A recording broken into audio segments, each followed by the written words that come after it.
Shalom semuanya, dengan Deborah Batia di sini. Dalam video kali ini saya akan menyampaikan Haftorah yang saya terjemahkan dari tulisan Rebetsin Kanabraka dalam rebetsinKanabraka.blogspot.com.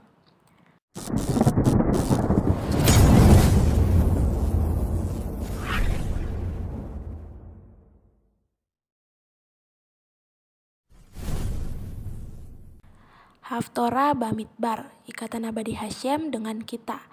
Diambil dari kitab Hosea pasal 2 ayat 1 sampai 22. Haftorah ini adalah salah satu favorit saya.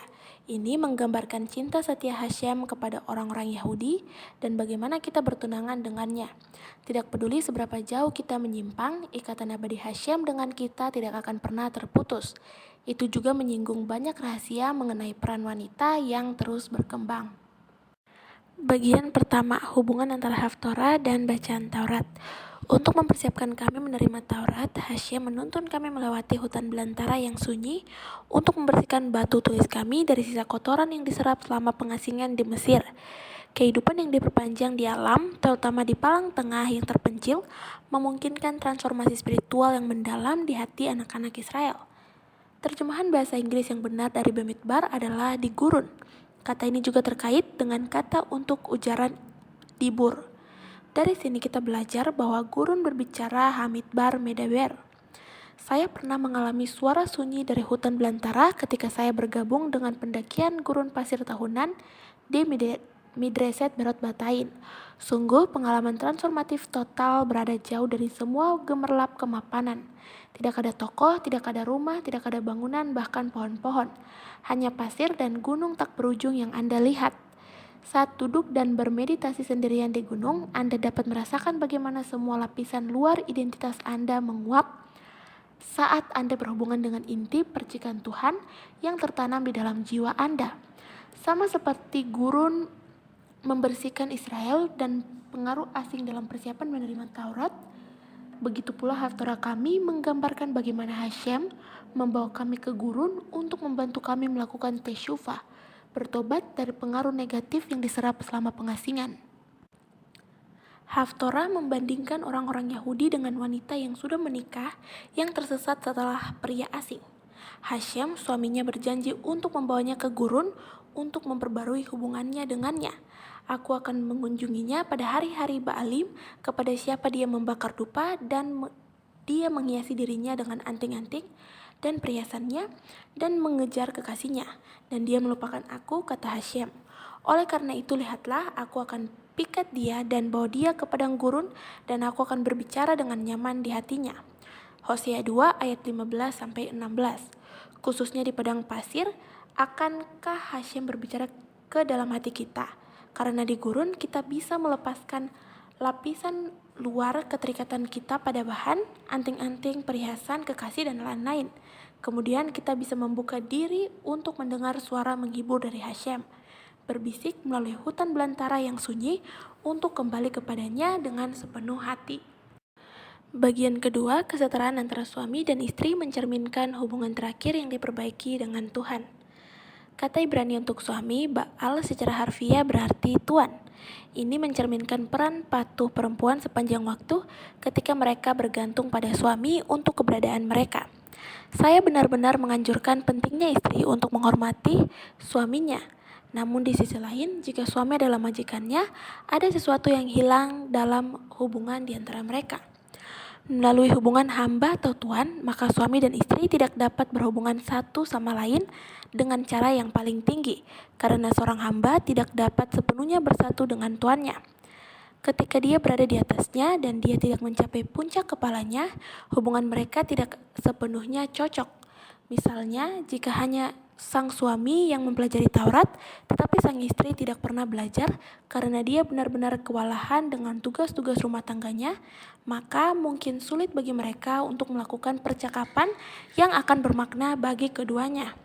Bukan hanya wanita yang merasakan kekurangannya, tetapi suaminya juga akan menemukan kepuasan pernikahan yang lebih besar dengan seorang istri yang telah menjadi sederajat dengan siapa dia dapat berbagi pemikiran terdalam Taurat. Bagian berikutnya, suaminya tidak lagi menjadi tuannya. Dalam Haftarah minggu ini, ada singgungan perubahan hubungan antara suami dan istri dari hamba dan tuan menjadi dua pasangan yang sederajat. Ini mencerminkan hubungan yang berkembang antara orang-orang Yahudi dan Hashem, karena hubungan suami istri adalah metafora untuk hubungan antara Hashem dan orang-orang Yahudi. Hanya ketika cahaya wanita benar-benar cocok dengan suaminya, Shekinah, kehadiran ilahi yang berdiam feminin, meresap ke Israel sepenuhnya tanpa sekat apapun. Pada saat itu, Israel tidak akan lagi memanggil Hashem Baal seperti nubuat Hosea. Itu akan terjadi pada hari itu, kata Hashem, kamu akan memanggil aku Ishi, laki-laki saya, dan kamu tidak akan lagi memanggil aku Baali.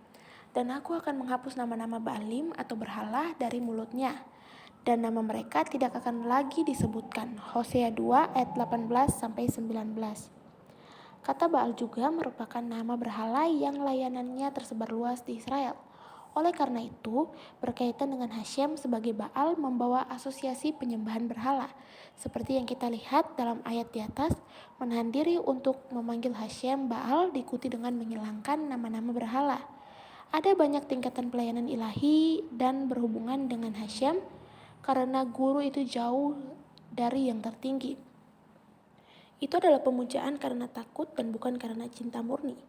Hosea bernubuat tentang masa depan ketika kita akan naik ke tingkat tertinggi dalam melayani Hashem dengan hati yang sepenuhnya dimurnikan. Pada saat itu kami tidak akan lagi menyebut Hashem majikan kami karena kami telah bergabung menjadi satu dengannya. Dengan cara yang sama, istri tidak akan lagi memanggil suaminya tuannya karena mereka akan menjadi satu. Pada saat Geulah, kita akan dimurnikan dari keinginan dasar menjadi wadah yang lengkap berisi esensi Hashem. Tidak akan ada lagi tempat di dalam diri kita yang memisahkan antara kita dan Hashem. Kami akan menjadi sarung tangan untuk tangan Hashem agar pas. Bagian terakhir, perkawinan antara Hashem dan Israel. Shavuot memperingati momen tertinggi dalam sejarah Yahudi, pernikahan antara orang-orang Yahudi dan Hashem. Tablet Taurat adalah ketubah, kontrak pernikahan, dan gunung di atas kepala mereka adalah cupa, kanopi pernikahan. Ini disinggung dalam ayat yang menjelaskan tentang pemberian Taurat. Dia memberi kepada Moshe ketika dia selesai. Kekaloto berbicara dengannya di Gunung Sinai. 2 loh kesaksian, loh batu, ditulis dengan jari Tuhan. Shemot 31 ayat 18. Rashi mencatat hubungan antara kata kekaloto dan kata Ibrani untuk pengantin, kalah. Kata kekaloto ditulis tanpa vav, sehingga bisa dibaca kekalato, sebagai mempelai wanita, untuk menunjukkan bahwa Taurat diserahkan kepada Moshe sebagai hadiah seperti pengantin diserahkan kepada mempelai laki-laki.